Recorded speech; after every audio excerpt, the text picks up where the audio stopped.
So, you're auditioning for drama school, theatre school this year, and you've found out that your audition is going to be online, and you're starting to stress. Don't worry. I am a freelance dance teacher at London drama schools, and currently I'm working with my foundation students, helping them to prepare for their online auditions. So I've been able to see firsthand how the online audition process is affecting them. I'm also able to give you a little bit of inside information from what the colleges are looking for.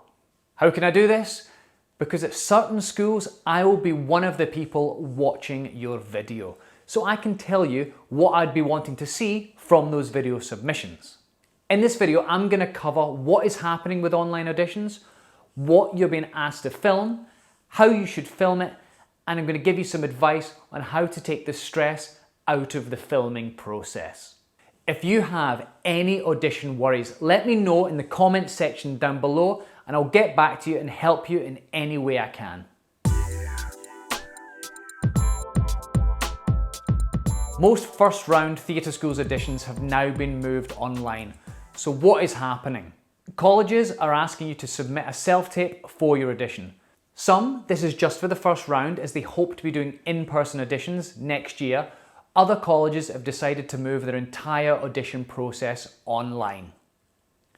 If you don't know what a self-tape is, I've put a link into a video we made a few months ago on how you should go about filming one. It covers how to film, backgrounds, video settings, editing, lighting, the lot. So if you're unsure, have a little look at that video. Be warned, it was filmed before we upgraded our technology, so it does look a little bit basic. If you're currently considering not applying to theatre schools this year and weighing up the option of taking a year out, watch to the end of this video. I'm going to talk you through some of the pros and cons of that year out. So, what are the colleges asking you to send for your audition? That depends on the type of course and college you're applying for. If you're applying for an acting-based school, they're asking for a couple of monologues, normally a classical or a Shakespeare, and a modern monologue to be filmed. That is simple enough for you to do. Plain background, film horizontally, job done. If you're auditioning for a musical theatre course, singing, they've asked you to film 1 or 2 songs. The biggest thing for you to consider with your singing is your sound, as it can easily become distorted if you're too close to the camera. They say the number one thing that loses people's attention is bad sound. So take the time to get it right. You don't want that person watching your video losing concentration midway through your song. Here's a couple of little tips to help you get your sound right in your video. The first one is your camera angle. You want to try and film it so your head is in and then the camera stops just about your knee. That is a kind of rough frame of reference, which is a good distance from the camera to get the sound right.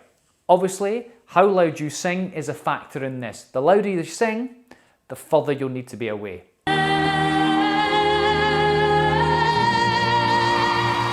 The next tip is you want to put your speaker that's playing your music behind you so your voice is the loudest thing on the recording.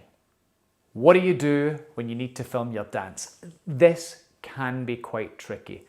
Colleges are either sending out a list of exercises or routines that they've filmed and they want you to learn and film and send back, or they're sending you a list of exercises to film and you have to create those exercises yourself. Don't worry, none of the things that they're sending out are crazy difficult.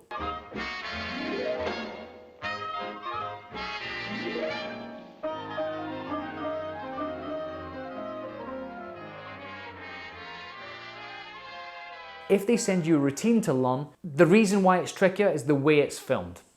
Most colleges have filmed it straight on, so you can learn it as you're watching the film like you're looking in a mirror, or you can try and figure out what their right leg is and your right leg are doing and make it match. From a panel's point of view, it doesn't matter the way you learn it. They're looking for musicality, dynamics, personality and style. That is more important to whether you're doing it on the right leg or you've mirrored it, etc. If you've been asked to film a ballet bar, keep the exercises short and simple. The people watching your video are hugely experienced and they'll be able to tell the amount of training you've had very quickly. The big question can be is where do you film your dance? If you've got access to a studio, great. If not, clear away some furniture, make a bit of space within a room. Anywhere that you can film where you're getting your full body in shot is perfect. It might seem obvious, but don't cut off your feet when you're filming your dance. And also, you don't want to film with loads of clutter behind you. You don't want the person watching the video more interested in your washing up than you.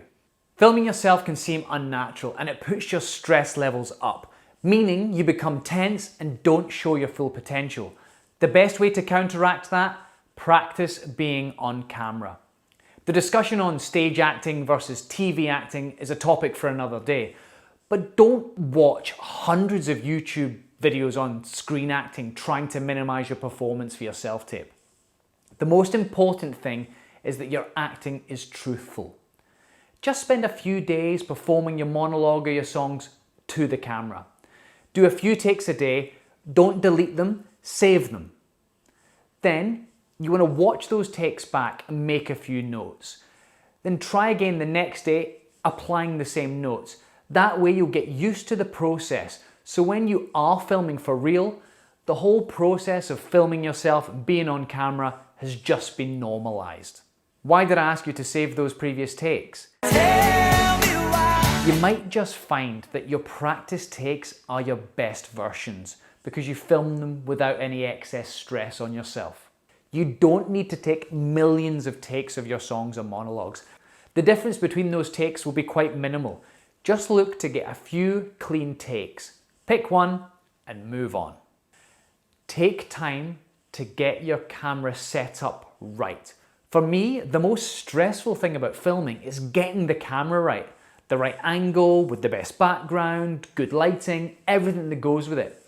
So prepare for this ahead of your set filming day. You can be so exhausted and stressed from setting up all the equipment that you aren't in the right frame of mind to film. So practice the setup a few days before when you've got loads of time and no stress. Then, once you've got everything perfect, take a photo of where everything is positioned. That means that on the filming day, you can get everything set up quickly and 100% stress-free. And my third tip for you, prepare as normal. Make sure you prepare for your online audition or your self-tape with the exact same focus and preparation you would if you were auditioning in person. Don't be fooled into thinking that this is an easier way to audition. You have to properly prepare. Correct preparation makes all the difference.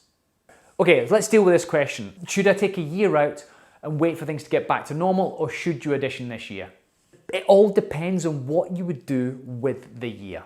If you would work full-time to save money, so when you do go to college, you can be fully focused on your studies, great. Or if you're going to use the time to get experience by traveling or volunteering or doing any other amazing thing, great.